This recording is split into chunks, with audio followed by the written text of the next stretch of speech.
Helen, I'm so excited to be here. We're in Howsham Mill in North Yorkshire, and Howsham Mill is an incredible building with some really amazing science going on. And I'm here with Helen Spring, who has a list of accolades and people she works for and organisations she's linked with. Please, Helen, introduce yourself properly. I'm Helen. I do lots of things to do with primary science and outdoor learning. So we're at Howsham Mill, and I run the education programme here with a colleague, Laura and Mel. So we run, Howsham Mill is beautiful, just to add. We run free school visits with a travel subsidy, a subsidy towards the cost of travel. It's an old flour mill on a tiny man-made island. We've got a water wheel and 2 Archimedes screw turbines, so we generate renewable hydroelectricity. And the trustees use the money to fund my time, the school visits, any maintenance, all of that sort of thing. So I do that, which is lovely. I've written a book called Teaching Primary Science Outdoors. I work for Primary Science Quality Mark, so I lead hubs for Primary Science Quality Mark, PSQM. I do a bit of other work for them as well, leading some of the workshops and bits and bobs. I work for CLEAPS as a primary consultant, so CLEAPS provide practical work, they provide support for practical work in schools, so science, DT and art. What else do I do? Just started some work for learning outside the classroom, occasionally do bits for STEM learning. I'm a Focus for TAPS facilitator. I couldn't remember all this. Anything primary science and outdoor learning, but teaching science outdoors is my niche thing. We're next to an open fire, having a lovely little meeting in this room. We could have been outside, which would have been even better in some ways, but it's a bit chilly. It is very cold. So I've got a few questions for you, Helen. Excellent. Okay. So this is an Ask the Expert. Helen is definitely an expert in outside classroom learning and science, particularly primary science. So. What drew you to specialising in outdoor learning, and what's been the most surprising thing you've learned about how children engage with science outdoors? So I have always loved the outdoors. I've always been passionate about being outdoors. When I was a child, we used to go on holiday to Wales and stay in a caravan halfway up a hill on a farm. It was amazing. I loved it. My interests outside of work are almost entirely outdoors. They're hills, they're running, they're swimming, all that sort of stuff. My first proper job was with the Green Sand Trust, which was in Bedfordshire, and my role was to encourage people to engage with the countryside. It was lovely. We went and chopped down trees, we had fires, I took older people to cafes in the countryside, and I took children who were disadvantaged in some way into the woods, and we built big fires and dens, and it was fab. When I became a teacher, I tried to teach outdoors where I could, but it's tricky. The default is the classroom, and it always felt like a special case had to be made if there was a lesson outdoors. And I want it not to feel like that. I want to help teachers not feel that way, but instead to feel like whatever space they've got is an extension of their learning space. In terms of how children engage with science outdoors, I think what surprised me when I was a teacher was how different some children can be outdoors compared to indoors. Sometimes those children whose behaviour is very tricky to manage in the classroom can be much more engaged with the lesson when they're outdoors. There are obviously other behaviour management issues that can occur outdoors, but I think that was probably the thing that was most surprising to me when I was a teacher.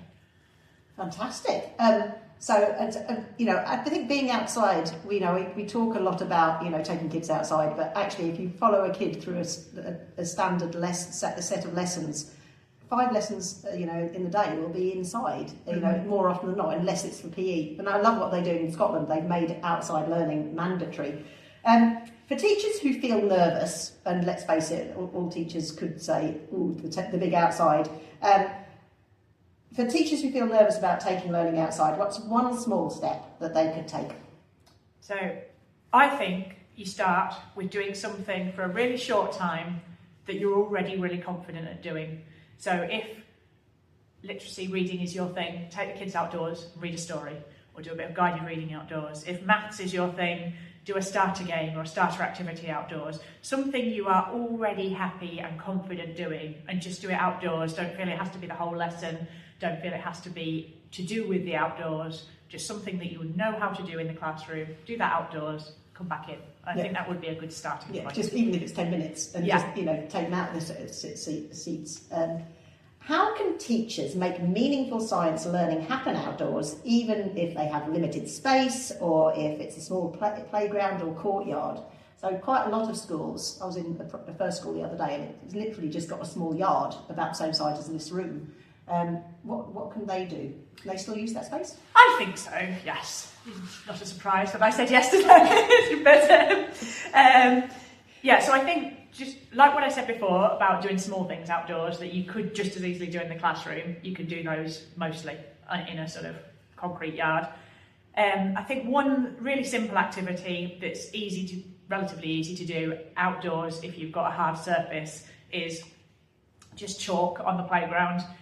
So anything you can do with a piece of paper and a pencil, a diagram, you can do it outdoors with chalk on the playground. So things like draw the solar system, the circulatory system, parts of a plant, labelling parts of the body. I've done digestive system before, and, it goes all the way down to the anus. Yes. But the kids get it. It's not going to be as neat as it might be with a pencil and paper in the classroom, but it provides a really good opportunity for you as a teacher to do a bit of assessment for learning. It's a really good opportunity for discussion because you've usually got, in my hypothetical scenario, you've got groups of children drawing whatever they're drawing, or they could be on their own. But as a teacher, you can go between the groups, and sometimes their drawings are going to be a bit random. So it's that conversation you're having with, what's that pink thing you've drawn just there? Okay, can you tell me, how far away is that from the sun? What comes next? And why is that there? So I think it's a good opportunity to assess either what children have been taught that lesson, or at the start of a topic, what do they already know about that topic? Depending on when you decide to do it. In your book, you've got 28 different ideas, and a load of them could actually be used in a small space without really any resources, very few resources. So what's your advice for managing the practical challenges like weather, behaviour management, and making it aligned to the curriculum? Because a lot of teachers really have to try and focus on that curriculum content. So I've written loads of notes here for this one. We're talking to an expert. This is what you get. So in terms of curriculum coverage, I think you start with however it is you normally plan your lessons. And I would argue in primary science, this should be by looking at the learning objectives and what you want children to be able to do or to know by the end of the lesson. Think about what you need to assess. All of that stuff that we would consider good classroom practice, it's good practice. Forget the classroom word. I think some primary science lessons objectives I think should be taught outdoors. So if you're learning, you don't have to agree with which ones, but can I give an example? Yeah. I met Helen a couple of years ago in a learning through landscapes type a CPD session, and I'm a secondary trained chemistry teacher and like going outside, but wouldn't necessarily have the imagination that Helen's got so much experience. Anyway, she took us out into the big wide world in the Howardian Hills. Yes. And she said, right, make a fairy house. So I was with one other lovely lady and we made this lovely little natural materials, with moss and leaves and twigs. And it looked really cutesy. It was beautiful. And then other people were looking in the bag of different other materials, things like plastic sheets and things. And they were using some of those. And I was like, oh, plastic. No, I don't want to be doing any of that. And like, look at my lovely little fairy house. And then Helen came along with a watering can and decided to test our fairy houses. And my beautiful natural material one wasn't quite as sturdy as some of the ones with plastic sheeting over them. But it's a lesson that was learned, by me in particular, that actually there is materials that are really, really useful. So we can't just say plastic is not a useful material. It is a really useful material. It can be used in all sorts of ways, but, we just have to think about what its life cycle analysis is and things. Mine would have degraded very much quicker than anything else in the other bag. But, it's that sort of simple learning about materials outside creatively, but incredible fun. Best CPD ever. Thank you. Excellent. I'm going to write that on my website. Okay, so we still haven't discussed both. Yeah. Weather, it was a nice day. So weather and behaviour management. I'm just going to go back to the curriculum briefly, and then I'll come back to weather and behaviour management, I promise. I think there are some things that should be taught outdoors, like seasons, like parts of a plant, pollination, things like that. And then things like materials, so that was waterproof materials we were learning about. I think that's a could be taught outdoors. We didn't have to do it outdoors. I think it was really good fun. We made pixie houses, and it's kind of more a year 2 lesson, so the children would love it. They would buy into the whole pixie house concept. Meryl bought into the pixie house concept. I'm still there. So it's kind of thinking about what should be taught outdoors and starting with those. So get your curriculum, highlight it, what should be taught outdoors, do those first. And I also don't, when you asked about curriculum coverage, you don't have to cover the whole curriculum outdoors. You have to cover the whole curriculum in your teaching and just kind of work out which bits should be taught outdoors, which bits could you teach outdoors. And yeah, so if you think about timing, you just say, okay, plant reproduction, I want to be doing that in spring. You know, so you can actually go out and see some, some bees and things like that and pollinators. Yeah, and again in autumn when you want to go to some seed dispersal. Yeah, so looking at those. Or finding something that disperses. Dandelions, they're quite handy. Yeah, so the weather is an issue. We know the weather is an issue. We were talking earlier about Lee Hoth and her research. So she has got, in her thesis, she identifies some characteristics of effective outdoor learning. And one of them involves children's physiological needs. Children need to be warm enough, cool enough, dry enough, all of those things. So you need a plan, and it totally depends on your school and your context. So in some schools, the children have got, or you know that you can ask parents to make sure that on Thursday everyone is dressed for whatever the weather is, and you know that they will do that. And that's great. You can take them out in almost every weather, barring catastrophic named storms and what have you. But you can take them out in the rain because you know they're going to come warmly dressed with full waterproofs. Great. In a lot of settings, we don't have that, where we know that if with the best will in the world, we'll ask parents to send them in whatever, warm clothes, dry clothes, whatever, and they're not going to come in that kit. So you need a plan. And that might be having kit children can borrow. It might be we can only go out when the weather is suitable, because we do actually want the children to learn. We do actually want them to appreciate the outdoor space. We don't want them to remember every outdoor lesson as being, I got cold and wet. So we want them to learn the thing and we want them to like it. So it's thinking about it in advance. It's not quite a solution, but it's having a plan. Some schools have got those sort of covered outdoor spaces as well. Those can be really useful.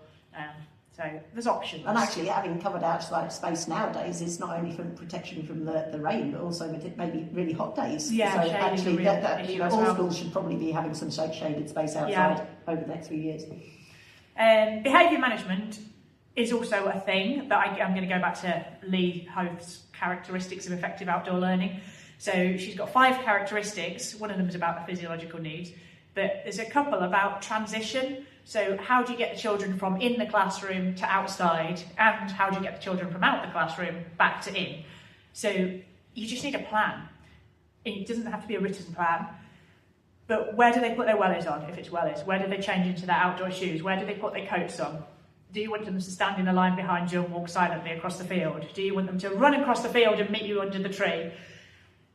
If you know what the plan is, you can tell the children, you can communicate with the children what that plan is, and you can manage the behaviour a lot better if there's a plan in place. I was terrible at the end of the lesson when I was teaching, because I would just keep running the lesson and then go, oh, it's lunchtime. As fast as you can you run and line up over that door? Go, off you go. And they'd go back in and they were covered in mud and they were a bit wild. Which probably wasn't the best management. But if I'd thought about it in advance and finished my lesson 5 or 10 minutes earlier, got them into the classroom, changed, so they'd probably had a better lunchtime and a bit of a calmer lunch break. It's kind of using the outdoors regularly, frequently, so they get used to it. Not a one-off. Whatever we do that's a one-off, the kids are a little bit, a little bit tricky. So. I think that's really valuable advice, and thanks to Lee Hoth as well for actually making it explicit. So, how does outdoor learning support children's scientific thinking in a way that might not happen if they're inside? So, there's a lot of research that suggests children who are working below age-related expectations or who have additional needs make better progress outdoors. And it's often attributed to more opportunities to collaborate, work as a group, more discussion that we allow when they're outdoors. I've written an article, I think that fire's dying, isn't it? Fire's dying. It's a shame. I've written an article in the Journal of Emergent Science, which summarised the research. It's a few years old. I have promised to write a new article. I haven't done it yet, but the plan is to update that article. Very busy. Yes. But if you look on my website, which is springlearning.co.uk, there's a link to that article which kind of goes through some of the different research that is out there. I don't do research, I just read it sometimes. That's good. And share it. But in my experience, it's kind of giving children the opportunity to see or feel things in real life. So one of the things we do here is a gears, levers and pulleys workshop. And we've had quite a few groups that have come here and they have done gears, levers and pulleys at school, but they've done it by PowerPoint, or they've done it with the little tiny pulleys you get in the classroom, and like a wooden ruler on a pen in the classroom to look at levers. Yeah. And there's nothing wrong with those activities, but you can't physically feel that levers or pulleys make any difference. Whereas if you've got a bucket of water on a rope with one pulley or two pulleys or four pulleys, you can kind of feel that less effort is needed to lift it when there are more pulleys in the system. And if you can feel that, it makes sense, it brings the learning to life, it makes it Oh, real. Definitely, yeah. And also using this industrial architecture that you've got here, you know, there's loads of gears and Archimedes screws and things outside generating renewable energy. So it's like looking at those and how they're actually working in real life. I have one more question for you. If you could give one piece of advice to a teacher who wants to be to champion outdoor learning in their school, what would it be? Okay, so I think it is, this is a really boring answer, but it's your planning. So it's getting a copy of your curriculum, whether that's a scheme of work you're using, whether it's the national curriculum objectives, wherever it is you normally start from, and highlighting this objective or this bit of this objective should be taught outdoors, this one could be taught outdoors, and picking one that you're going to do in the next topic or in the next half term. And if you're championing it, do that as a whole staff. So if you're in the role of being able to run a staff meeting or tell people what to do in one way or another, then get everyone to do it. Just whatever your topic is for the next half term, highlight the should be taught outdoors and the could be taught outdoors, and pick one to do. I think for me, I feel my mental health is better if I've been outside in a day, whether it's to walk the dog, whether it's to do some planting outside. Just got a phone call coming in, which has just totally distracted me. Yeah. But getting children outside is imperative, really, in terms of their mental health, their well-being, and the challenges that they have inside the school day. So I think some of your advice you've given us today, Helen, is utterly stunning. Thank you so much. Very much. Thank you so much for the chat. I've really, really enjoyed it, and I look forward to meeting you again. We're going to see each other at Grounded in the summer. Yes, it's very exciting. Fantastic. Looking forward to it. Thank you. Bye. Bye.